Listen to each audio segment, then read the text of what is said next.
கரூர் பெருந்துயரம் சம்பவம் தொடர்பாக விசாரணைக்காக தமிழக வெற்றிக் கழக தலைவர் விஜய் தற்போது டெல்லி சிபிஐ அலுவலகத்திற்கு வந்திருக்கிறார். அந்த காட்சிகளை பார்த்துக் கொண்டிருக்கிறோம். விவரங்களை உடைய செய்தியாளர் மதியழகன் வழங்க நாம் கேட்கிறோம்.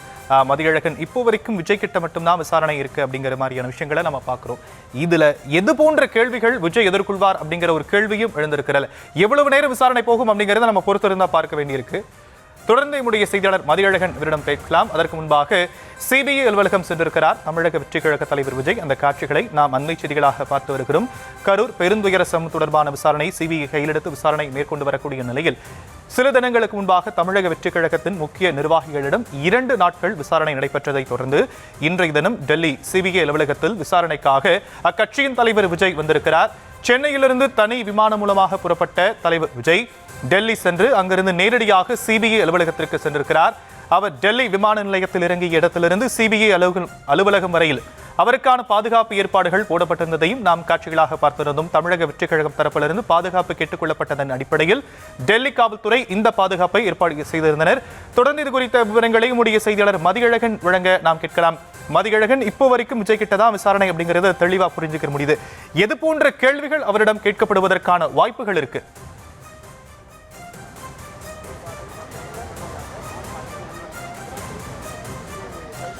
இன்றைய தினம் விஜயிடம் விசாரணை நடத்தப்படுவதற்கு முன்பாக இது தொடர்பாக சிபிஐ அதிகாரிகள் பல கட்ட விசாரணைகளை மேற்கொண்டு இருக்கிறார்கள். குறிப்பாக இந்த விவகாரம் உச்சநீதிமன்ற உத்தரவை அடுத்து சிபிஐ வசம் மாறியதை தொடர்ந்து இந்த விவகாரம் தொடர்பாக வேலுச்சாமிபுரத்தில் குறிப்பாக இந்த சம்பவம் நடைபெற்ற இடத்தில் சிபிஐ அதிகாரிகள் சோதனை மேற்கொண்டார்கள். அங்கிருந்த கடைக்காரர்கள் மற்றும் கூட்டத்திற்கு வந்திருந்தவர்கள் என பல்வேறு தரப்பினரிடம் வரவழைக்கப்பட்டு விசாரணை நடத்தப்பட்டது. அதே போல சம்பவ இடத்திலும் சிபிஐ அதிகாரிகள் சோதனை ஆய்வு மேற்கொண்டார்கள். அதே போல பல தரப்பினரும் அந்த பகுதியில் கடை வைத்திருந்தவர்கள் என பல தரப்பினரும் சிபிஐ அலுவலகத்திற்கு, அதாவது கரூரில் அமைக்கப்பட்டிருக்கக்கூடிய சிபிஐ அலுவலகத்திற்கு வரவழைக்கப்பட்டு அவர்களிடமும் விசாரணை நடத்தப்பட்டது. இந்த நிலையில்தான் கரூர் மாவட்ட நிர்வாகம், அதாவது கரூர் மாவட்ட எஸ்பி, இந்த நிகழ்ச்சிக்கு தலைமை வகித்த காவல்துறை அதிகாரி, மாவட்ட ஆட்சியர் என பல்வேறு தரப்பினரிடம் சிபிஐ அதிகாரிகள் விசாரணை நடத்தினார்கள். அதற்கு அடுத்தபடியாக கரூர் மாவட்ட செயலாளர், அதாவது நிகழ்ச்சி பொறுப்பாளர்கள் அமைப்பாளர்கள் என்ற முறையில் கரூர் மாவட்ட செயலாளர் மதியழகன் மற்றும் தாவேகாவினுடைய பொதுச் செயலாளர் புசி ஆனந்த், தேர்தல் மேலாண்மை பொதுச் செயலாளர் ஆதவ் அர்ஜுனா, துணை பொதுச் செயலாளர் நிர்மல்குமார் என பல்வேறு தரப்பினரிடமும் சிபிஐ அதிகாரிகள் விசாரணை நடத்தினர். காவல்துறையினரிடமும் மாவட்ட நிர்வாகத்திடமும் நடத்திய விசாரணை கூட 2 நாட்கள் 3 நாட்கள் நீடித்தன. அதே போல தாவேகா நிர்வாகிகளிடம் 3 நாட்கள் விசாரணை நடைபெற்றன. இதனைத் தொடர்ந்து விஜயிடம் விசாரணை நடத்துவதற்கு முடிவு செய்யப்பட்டு இன்றைய தினம் ஆஜராவதற்கு சம்மன் அனுப்பப்பட்டது. இதனிடையே கரூரில், அதாவது விஜயினுடைய அந்த பரப்புரை வாகனம் கரூருக்கு வரவழைக்கப்பட்டு அந்த வாகனத்துடைய நீள அகலம் உயரம் உள்ளிட்டவை அளவீடு செய்யப்பட்டது. அதே போல அந்த வாகனத்தை, அந்த பேருந்தை இயக்கிய ஓட்டுநரிடமும் பல்வேறு கேள்விகள் எழுப்பப்பட்டன.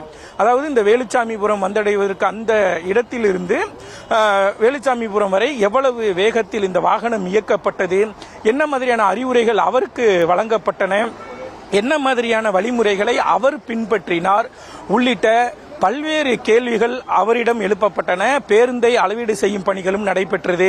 அதாவது விஜய் நின்று பேசிய அந்த உயரத்தில் இருந்து பேருந்தினுடைய உயரம், நீளம், அகலம் என அனைத்தும் அளவீடு செய்யப்பட்டு பின்னர் அந்த பேருந்தும் விடுவிக்கப்பட்டது. இந்த பின்னணியில் தான் விஜயிடம் இன்று நடத்தப்படக்கூடிய விசாரணையை நாம் பார்க்க வேண்டும். நேரடியாக விஜயிடம் விசாரணை நடத்தவில்லை. இதற்கு முன்பாக மாவட்ட நிர்வாகம், பேருந்து ஓட்டுநர், உள்ளூர் மக்கள், தாவேகா நிர்வாகிகள் என பல தரப்பினரிடமும் விசாரணை நடத்தப்பட்டது. அதாவது அவர்களிடம் பொறுத்தவரைக்கும், உள்ளூர் மக்கள், அந்த கடைக்காரர்களை பொறுத்தவரைக்கும் அவர்கள் நேரடி சாட்சிகள், அவர்களிடம் விசாரணை நடத்தப்பட்டது. அதே போல பேருந்து ஓட்டுநரிடம் விசாரிக்கப்பட்டது. தாவேகா நிர்வாகிகள், இந்த நிகழ்ச்சியை ஏற்பாடு செய்தவர்களிடமும் அது தொடர்பான கேள்விகள் கேட்கப்பட்டன.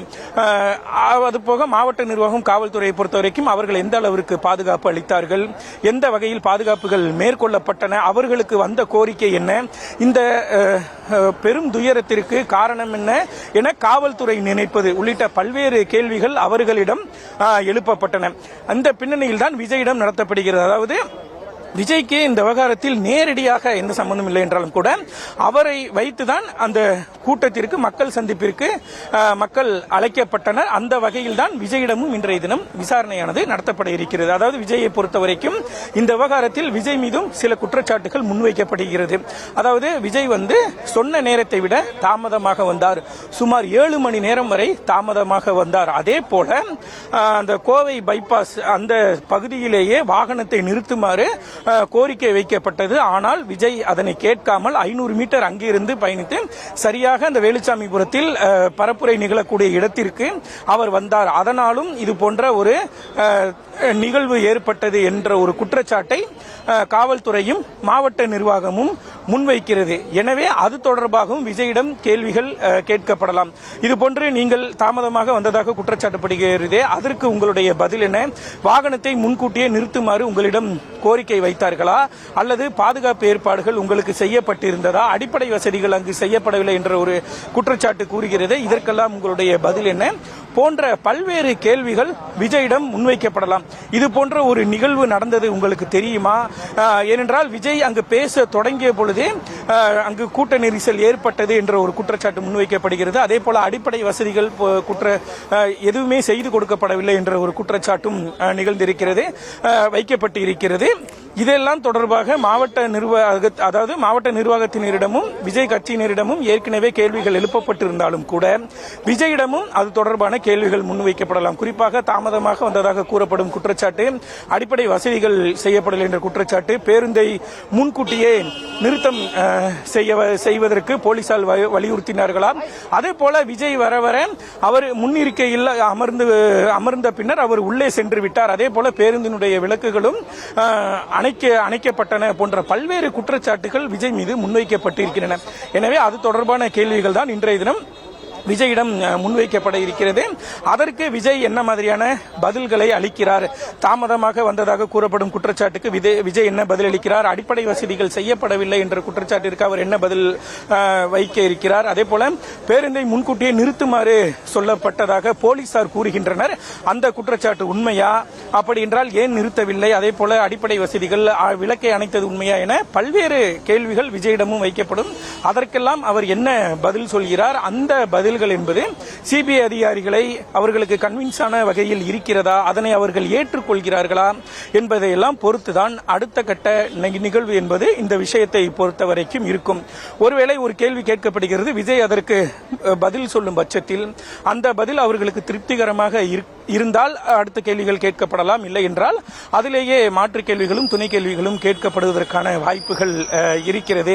எனவே இந்த விசாரணை முழுக்க விஜய் எப்படி பதிலளிக்கிறார் என்பதை பொறுத்துதான் அடுத்த கட்ட நிகழ்வு என்பது இருக்கும். விஜயிடம் கேட்பதற்கு ஏற்கனவே மாவட்ட நிர்வாகம் மற்றும் அவர்கள் கட்சியினர் அளித்த பதில்களின் அடிப்படையிலும் சிபிஐ அதிகாரிகள் விஜய்க்கான கேள்வியை தயாரித்து வைத்திருக்கிறார்கள். அதே போல விஜயிடம் கேட்பதற்கும் தனியாக கேள்விகளும் தயார் நிலையில் இருக்கின்றன. அந்த கேள்வியைத்தான் இன்றைய தினம் சிபிஐ அதிகாரிகள் எழுப்ப இருக்கிறார்கள். எனவே இந்த விசாரணையினுடைய அடுத்த கட்ட நிகழ்வு என்பது விஜய் அளிக்கக்கூடிய பதில் சிபிஐ அதிகாரிகளுக்கு திருப்தியாக இருக்கிறதா என்பதை பொறுத்துதான் அடுத்த கட்ட நிகழ்வு என்பது இந்த விவகாரத்தில் என்னவாக இருக்கும் என்பது நமக்கு தெரிய வரும்.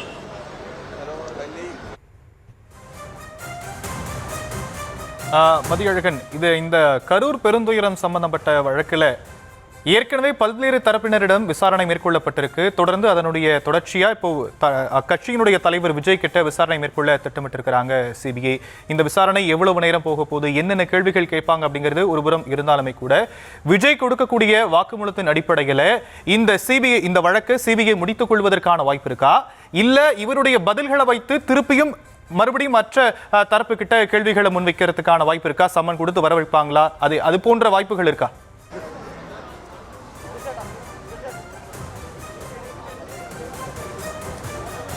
இந்த விவகாரத்தை பொறுத்தவரைக்கும் சிபிஐ இன்னும் வழக்கு பதிவு செய்யல. அதாவது சிறப்பு பிரிவு போலீசார், அதாவது சென்னை உயர்நீதிமன்றம் அமைத்த சிறப்பு குழு போலீசாரும் அதே போல கரூர் மாவட்ட போலீசாரும் வழக்கு பதிவு செய்திருந்தார்கள். இந்த வழக்கு சிபிஐக்கு மாற்றப்பட்டதை அடுத்து தற்பொழுது முதற்கட்ட விசாரணையை தான் சிபிஐ மேற்கொண்டு வருகிறது.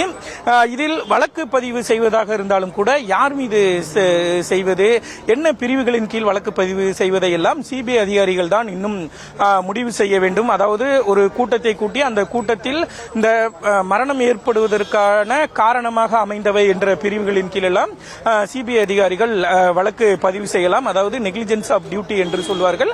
அரசு அதிகாரிகள் தங்களது கடமையை சரியாக செய்யாதது, அதே போல நிகழ்ச்சி ஏற்பாட்டாளர்களை பொறுத்தவரைக்கும் அவர்கள் பொறுப்பை எடுத்துக்கொண்ட தவறியது உள்ளிட்ட பல்வேறு சாத்தியக்கூறுகள் இருக்கின்றன.